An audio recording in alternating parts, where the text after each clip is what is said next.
Welcome to the History Maestro. Was Napoleon Bonaparte the greatest commander of all time? Let's find out today. Napoleon Bonaparte wasn't just any military leader, he was a legend who reshaped the early 19th century like no other, surpassing even the greats like Julius Caesar or Alexander the Great. With an unrivaled record of battlefield victories, Napoleon was a hero to his troops and a mastermind in strategy, rising from humble beginnings to dominate Europe. Think about it, a guy from a modest background in Corsica turning into the emperor of the vastest empire Europe had seen since medieval times. That's pretty wild. Born on Corsica just after France snatched it, Napoleon was pretty much destined for an average life. His dad, Carlo, was somewhat of a letdown, plunging the family into financial turmoil. Despite this rocky start, Napoleon's sharp mind and ambition weren't about to let him settle for mediocrity. He pursued a military career, although being an artillery officer wasn't exactly glamorous at the time. But in France's rigid, aristocratic society, Napoleon was hungry for more. After a stint back in Corsica, trying, and failing, to win over his pro-independence hero Pasquale Paoli, he realized his future was elsewhere. With France on the brink of revolution, Napoleon saw his chance. The French people, fed up with their disconnected monarchy and societal injustices, were revolting. The revolution of 1789 was a messy affair, rooted in the monarchy's failures and exploding into a demand for profound change. This chaos was Napoleon's ticket to climb the ranks rapidly. As France shifted, so did Napoleon's opportunities. The Jacobins, radical republicans, had a big influence on him. By 1793, he found himself in charge of artillery at the Siege of Toulon, a crucial moment for Napoleon to shine. Toulon was a strategic port filled with royalists and foreign forces, and young Napoleon's strategies were key to taking it back for the revolutionaries. And just like that, Napoleon Bonaparte began his meteoric rise, setting the stage for his transformation into a military and political powerhouse. Napoleon was on his way to become the greatest. Napoleon hatched a daring plan to snag a fort that stood in the way of dominating a key city and its port. This would let them bombard their foes into submission. He pitched this idea to a civilian politician, a nobleman turned radical Jacobin, and got the green light. The plan worked like a charm, and at just 24, Napoleon rocketed up the ranks to brigadier general. But the political winds in France were shifting. The Jacobins' reign of terror was ending, and with it, Napoleon's secure footing given his ties to them. As France's political turmoil continued, regimes changed faster than the latest Paris fashion. Napoleon, known for his Jacobin connections, found his career on ice when the regime toppled. Yet, the Thermidorian reaction brought a new chance for stability, trying to balance the political scales. Amidst this, a royalist rebellion surfaced, offering Napoleon a shot at redemption. Called in because of his past military prowess, he squashed the uprising with a bold artillery move, earning back the government's favor and kickstarting his career once again. He soon met and married Josephine, a charming widow with high society connections vital for his climb up the ladder. Then came his big break, command of the Army of Italy. Despite leading a ragtag force, Napoleon promised them glory and riches in Italy, and delivered. He outsmarted the Austrians with rapid, unexpected moves, showing not just military genius but also a knack for politics by negotiating territories without Paris's input. Back in Paris as a hero, Napoleon didn't flaunt his success, staying under the radar while eyeing his next challenge, the British. How would Napoleon react on this? Most would think it would end in a battle. But instead of a direct confrontation, he cast his gaze eastward, aiming to outflank Britain strategically. Napoleon, now a crafty operator on and off the battlefield, had the political clout and the creative mind to shake up the stalemate with Britain, setting the stage for his next big play. Imagine this, Napoleon, pumped up by the legends of Julius Caesar and Alexander the Great, decides it's his turn to make waves in the exotic lands of Egypt. He's not just there for a sightseeing tour, he's chasing that ultimate glory, a glory that the East promises.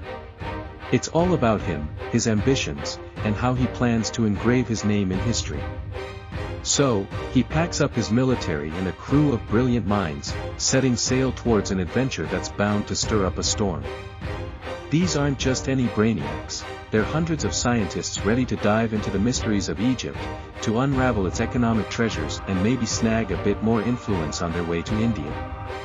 But let's not forget, they're stepping into a land that's pretty much a mystery to them, armed with nothing but their high school Herodotus notes and a craving to discover what's beyond. As they land, the Egyptians can't believe their eyes. This isn't just another fleet, it's a massive invasion force that's about to shake things up. Napoleon plays it cool, trying to win hearts by pretending to be a friend of Islam, even though behind closed doors, it's all a strategy to gain control.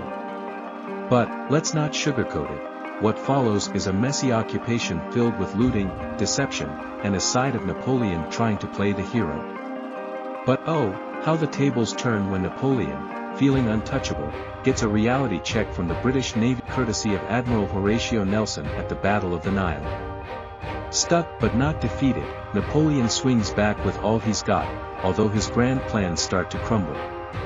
The campaign's a bust, but not without its moments, like Napoleon playing hero with the plague victims, somehow boosting his image among the troops despite the chaos.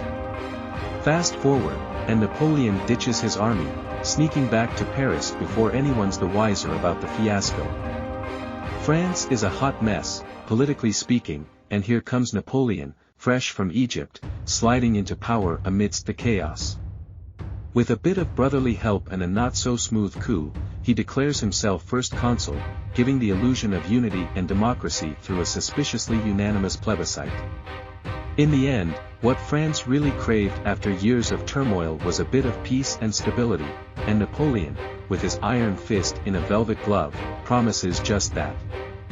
Through a mix of authoritarian control and legal reforms, he aims to bring back order, making the early 1800s a time of rebuilding and reorganization for a country that had seen too much chaos. Napoleon was the man of the hour, or should we say, the era. Under Napoleon's rule, France got a major makeover, especially in the courts and laws, all centralized in Paris. The judges? Appointed by the big man's ministry. The laws? Finally written down after endless debates. But here's where it gets juicy. Napoleon strikes a deal with the Vatican, playing nice with the Catholic Church without losing a dime. A sneaky move? Absolutely. And guess what, he even threw in some extra clauses after the church thought the deal was done. Yeah, classic Napoleon. On the home front, Napoleon was a bit of a control freak, bringing back some old-school values that didn't exactly cheer everyone up. Think patriarchal vibes big time. Women's rights took a nosedive, and Napoleon was all about keeping things under tight control, deciding even where his wife could live. Talk about overbearing. Meanwhile, Napoleon's grip on power was kinda shaky. With Austria getting feisty in northern Italy in a siege in Genoa, Napoleon needed a win and fast. Channeling his inner Hannibal, he pulls off a dramatic mountain crossing, catching the Austrians off guard. The Battle of Marengo was a messy start, but thanks to a last-minute hero, shout out to General de Saix, France clinched a victory that looked like a long shot. This win was more than just a feather in Napoleon's cap, it basically put France in a power position in Europe, even getting Britain to the peace table. For a hot minute, Napoleon was the peace guy, enjoying relative stability in France. But, because it's Napoleon, he couldn't just chill. Nope, he goes and makes himself consul for life, leading up to him becoming emperor. Classic power move. But here's the kicker, Napoleon's all about that military glory, leading to almost constant warfare, such came the Napoleonic Wars. Despite biting off more than he could chew, like Spain and Russia. Napoleon's impact is undeniable. Under his watch, France transformed, setting the groundwork for the modern nation. So, there you have it. Was he the greatest commander? From a nobody to an emperor, that's for sure. Napoleon's tale is one to be remembered for ages. And hey, if you're itching for more history gems, don't forget to hit subscribe. You never know what epic story we'll dive into next.